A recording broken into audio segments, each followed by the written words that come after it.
Hello નમસ્તે જય માતા જય કષ્ટભંજન બધાને ગુડ મોર્નિંગ ગાઈસ. તો વાગ્યા છે 8 અને આપણે જાગી ગયા છીએ રોજની જેમ 8 વાગે. તો આમ ક્યારેય વિડીયો બનાવતો નથી પણ આજે બનાવું છું બિકોઝ ઓફ જે બધી છે ને કન્ટેન્ટ રહેતો નથી અને વિડીયો બનતા નથી, અમુક શોર્ટ્સ નથી આવતા ને એટલે આપણે જાગી ગયા છીએ. જાગીને ગરમ પાણી કરવા મૂકી દીધું છે પીવા માટે થઈને, કારણ કે મારી ડેઈલી આદત છે કે હું સવારે ઉઠીને ગરમ પાણી પીવું છું, કારણ કે એનાથી ડાયજેશન સિસ્ટમ અને ઇમ્યુનિટી સારી રહે છે. બતાવું તમને.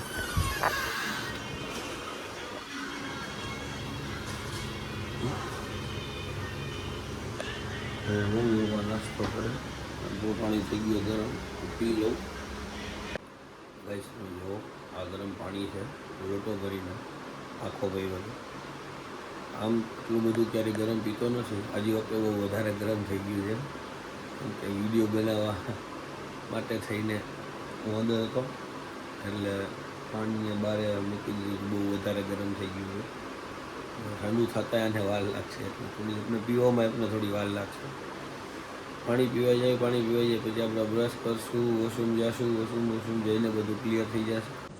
अबे साले जो माफ करना मैं जो तभी પછી નાહી ધોઈને મસ્ત ઓફિસ જશે. ઓકે ગાઈસ, ગુડ મોર્નિંગ, જય કષ્ટભંજન દેવ. ગાઈસ આપણે ફ્રેશ થઈને રેડી થઈને આવી ગયા છીએ કસુંબે, આપણી સવારની પહેલી ચા પીવા. તો પણ આપણને મજા, કારણ કે આપણે ઘરની ચા નથી પીતા પહેલેથી, ઘણા વર્ષો થઈ ગયા આપણે બહાર જ ચા પીવીને. હવે તો કસુંબોની ચા તમે જુઓ એટલે પીવો એટલે તમને મોજ આવી જાય. આપણે પ્રમોશન નથી કરતા પણ આ તો ખાલી કહું છું, ચા સારી આવે એટલે આપણે ચા બા પીને મસ્ત જો ચાનો ઘાણો ઉતરે જ છે, તમે બતાવો જો. ને તમને ખબર હે ગાઈસ, મને ચા કેટલો પ્રિય એમ ગળે વાલો. ચા વિના મને ચેન પડે ને, એટલે હું સવારે ઉઠીને પહેલાં ચા પીવો, મસ્તીને વાંધે બાકી ખાઓ. સવારમાં તમને આમ એનર્જી આવી જાય ને બાકીને ચા બા પીને, પછી તમે આગળના બધા તમે કામ કરી શકો. બાકી ત્યાર સિવાય કામ ન થાય. શું કેવું મહાદેવ તમારું? હે ખાય એટલે ચા વગર મેળ આવે, બાકી વગર મેળ આવે ન આવે. આપણે શું ચા ઉતરે એટલે ઘાણું ઉતરે એટલે આપણે મસ્તીની ચા બા પી લઈ. ચા બા પીને બાકી ચલાવીને પછી આગળ સાસુ અહીંથી કામે રૂટીનની જેમ આપણે જે કરવાનું છે કરવાનું, મજૂરી ઘરકામ આપણે કરવાનું. ઓકે, આગળ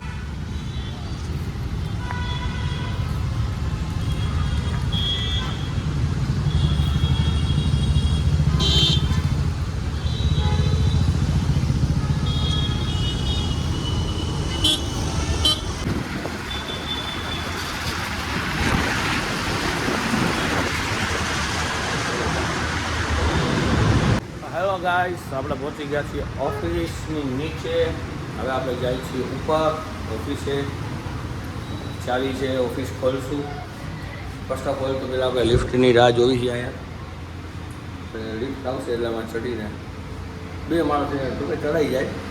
ગાઈસ આપણે ખોલી નાખ્યું છે શટર ખોલીને સીધા જશું અંદર જઈને પહેલાં બધી લાઈટો ચાલુ કરશું, કારણ કે આખી ઓફિસ તમે જોવો આખું અંધારું છે. એવું આપણું કામ આ છે કે શટર ખોલીને બધી લાઇટો ચાલુ કરવાની. લાઇટ ચાલુ કરીને પછી આપણું જશ સીધું આપણું કામ ઉપાડી દઈશું. આપણું કામ તમને ખબર છે ગાઈસ, ઝાડુ અને પોતા કરવાનું છે. બરાબર, મને ગર્વ છે મારા કામ ઉપર, કેમ કે શાહરુખ ખાન ને બોલા અમ્મી જાન કહેતી છે કોઈ ધંધા છોટા નહીં હોતા और धंधे से बड़ा कोई धर्म नहीं होता. गॉप गॉप गॉप गॉप कैसे लोग रहते हैं यार यहाँ पर. साला तुमको पागल कुत्ते का गाड़ी उठा के ले जाएगा बता रहे हैं हम. એટલે આપણે કામ ચાલુ કરી દઈએ અને આગળ તમને મળું. તો ગાઈસ આપણું કામ થઈ ગયું છે કમ્પ્લીટ. આપણે ઓફિસ કરી નાખી છે કમ્પ્લીટ. હવે છે ને છે આરતીની વારી.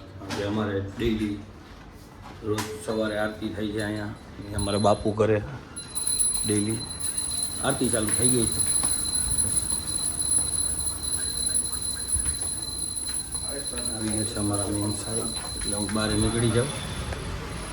ઓકે, બાપુ આરતી કરતા હતા એટલે હું બહાર આવતો રહ્યો, કારણ કે આપણે તો પાપી માણસ. હા, એવું નથી, મનનો તો ચોખ્ખો જ છું હું. બે લઉં, આ પીવડાવ યાર, ચા પીવડાવ.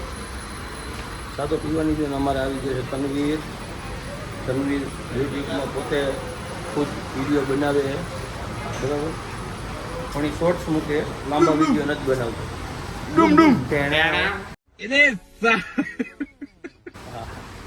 આવી ગયા છે અમારા તેણે. હવે આપણે પીશું મસ્તીની ચા, કારણ કે ચા વિના મને રોજ તમે કંટાળી જતા હોય તો હું આ ચાનું બોઈલર રાખું નકરી ચા. પણ યાર શું કરું ગાઈસ, આ થોડોક જ ટાઈમ આટલી ચા પીવાની છે, પછી આપણે પીવાની થતી નથી. બિકોઝ હમણાં આપણે હેરની ટ્રીટમેન્ટ કરાવવાની છે.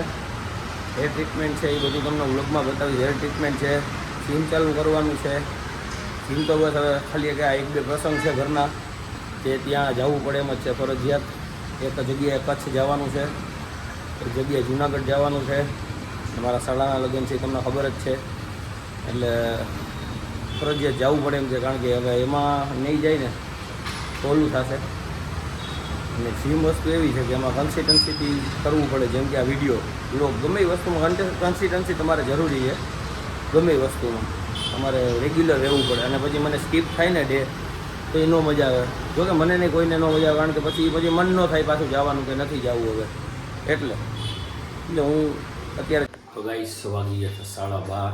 હું આમ તો ડેલી જમવા જતો નથી, બસ કેમ કે ટિફિન લઈને આવું છું. હું જમવું બતાવતો નથી, પણ મને અત્યારે બહુ લાગી છે ભૂખ, અને આજે હું ટિફિન લેવો નથી. સો હવે હું જઈશ ઘરે જમવા, કેમ કે મેં રજા લીધી છે 1 કલાક માટે, કે મને ટાઈમ આપવા આજે હું ટિફિન લઈને નથી આવ્યો. જીવનમાં ખુશ કરજો અને હંમેશા ખુશ રહી મારી દુઆ. પણ હું તને એમ કહું છું કે ખરેખર તારે આખી જિંદગી આ જોબ જ કરવી છે તો બિઝનેસ કરવો છે, તો અત્યારે કોઈ તું એમ કહેશ કે હું ખુશ છું? ના, એવું ન હોય, પણ બિઝનેસ કરવા માટે ફંડની તો રિક્વાયરમેન્ટ પડે કે નહીં? ફંડની રિક્વાયરમેન્ટ પડે એ વસ્તુ સાચી, પણ એ સ્ટાર્ટિંગ તો 0થી જ કરવું પડે ને. સ્ટાર્ટિંગ 0થી હોય, બટ ફંડ બી કંઈક હોઈ શકે. એમ તો તારી શું સલાહ, તારી આગળ બિઝનેસ કરવાની શું ઈચ્છા છે? બિઝનેસ કરવાની બસ એમ જ છે કે મારો પોતાનો બિઝનેસ હોય. હવે તું કેમ બિઝનેસ કરીશ? તારા તો મેરેજ છે ને એમાં તું કેનેડા વહી જવાની છો, તો તું બિઝનેસ કેમ કરીશ હવે ઈ કે? તો કેનેડા જઈને બી બિઝનેસ તો થાય જ. એવું છે? યસ. કેનેડામાં શું બિઝનેસ કરીશ હાલી કે? હવે ત્યાં જઈને ખબર પડે ને. તારા હસબન્ડ પૂછ. તમારા હસબન્ડ કે તો ગાઈસ, હું અત્યારે પહોંચી ગયો છું મારી વાઈફની ઓફિસ પાસે. અહીંયા બંધન બેંકમાં જોબ કરે છે, અને એક ગોલ્ડ લોન ઓફિસર છે. અને અમે બંને સાથે મળીને જોબ કરી. એને જોબ કરાવું છું એનું કારણ છે કે એને પહેલેથી અમારા લગ્ન થયા ને એની પહેલાં એ જોબ કરતી હતી, બરાબર, અને એને નથી ગમતું ઘરે બેસવું. એટલે એ લગ્ન પછી મને 6 મહિના પછી જ જોબ ઉપર લાગી હતી. લગ્ન પછીના 6 મહિનામાં મને એણે કીધું હતું કે અમિત, તું જોબ મારે કરવી છે, મને ઘરે બેસવું સારું નથી લાગતું એ કે. એટલે ત્યારથી કરે છે, અને અત્યાર સુધી જોબ કરે છે કન્ટિન્યુ. મારી બેબી છે, કારણ કે એનું ફ્યુચર સિક્યોર કરવા માટે બે મહેનત કરી છે. જોકે મને આમાં કાંઈક વ્લોગિંગમાં કોઈક વ્યવસ્થિત સક્સેસ મળી જશે, કે કંઈક સારું મારી રીલ બીલ વાયરલ થઈ જશે તો કાંઈ વાંધો નહીં આવે, અને આપણે સારી ઇન્કમ આમાં યુટ્યુબમાંથી આવવા મળશે, તો હું એને જોબ કરાવીશ. જો એને કરવી હશે તો, બાકી તો મુકાવી દઈશ. બાકી હું થોડોક ટાઈમ તો મારે જોબ કરવી જ પડશે, જ્યાર સુધી મારા સારા સબસ્ક્રાઈબર ના થઈ જાય, અને જ્યાર સુધી મોનેટાઈઝ મારી ચેનલ ના થઈ જાય ને ઇન્કમ ચાલુ ના થઈ જાય, ત્યાર સુધી મારે તો ગાઈસ અમે જતા મોબાઈલ રિપેરિંગ કરવા અને અર્જુનની ગાડી લેવા. તો અર્જુનની ગાડી લેતા તડકો બહુ લાગી ગયો, તો રસ્તામાં ઊભા રહી ગયા છે અમે ઠંડુ પીવા. બે ભાઈને લીંબુ સોડાનો ઓર્ડર કર્યો. લીંબુ સોડા અમારી આવે એટલે મેં પી નાખી, કારણ કે તડકો લાગ્યો ગજબ તડકો. એટલે હજી તો સિઝન આવી નથી, એની પહેલાં આપણે પકડાવી નાખે. તો વિચાર કરજો જ્યારે સિઝન હશે ત્યારે હું થાય. જોઈએ હવે કેવો મારો રામો ધણી, બીજું તો શું. તો ગાઈસ આપણે ફાઇનલી પહોંચી ગયા છીએ ઓફિસ. જમીન આવી ગયા. બહુ તડકો હતો યાર. આ રૂમાલ લીધો તો એટલો તડકો લાગતો તો વિચાર કરો કેવો તડકો હશે. જાય છે અંદર ઓફિસની અંદર, ચાલુ રાખજો. અને આ બધા ડૂમ ડૂમ ટેણ્યા હું બધા જમીને બેઠી ગયા છે સમજો ગમ થા આ ગમમાં આવી ગયો જો कौन है ये लोग कहां से आते हैं કે તેરી યાદ કે સહારે જી રહા હું ટાણા જોઈ રહ્યા ગાઈસ અમારા અહીંયા બધા બેઠા જ છે શાયરો અને સિંગરો દિલ તૂટે આશિક ને અમારા અહીંયા બધા આવી ગયો ફાઇનલી છે આ છે પડ્યું અને જોવાનું તો ગાઈસ ફાઇનલી આપણે ઓફિસ આવી ગયા છીએ અને હું બેસી ગયો છો ઉપર પંખો ચાલુ બિકોઝ કેમ કે આ ગરમ બહુ તડકો લાગતો હતો એટલે તડકો સહન નહોતો થતો એટલે હું આવીને અહીંયા બેસી ગયો છું થોડી વાર રિલેક્સ થઈશ બેસીશ પછી અહીંયા કામ કર્યું છે આપણે તમને ખબર જ છે આ કામ કરવાનું છે કામ કરીને ફ્રી થશું પાછું ઓફિસમાં થોડું સાફ સફાઈ કરી 6 વાગતા ઘરે જાશું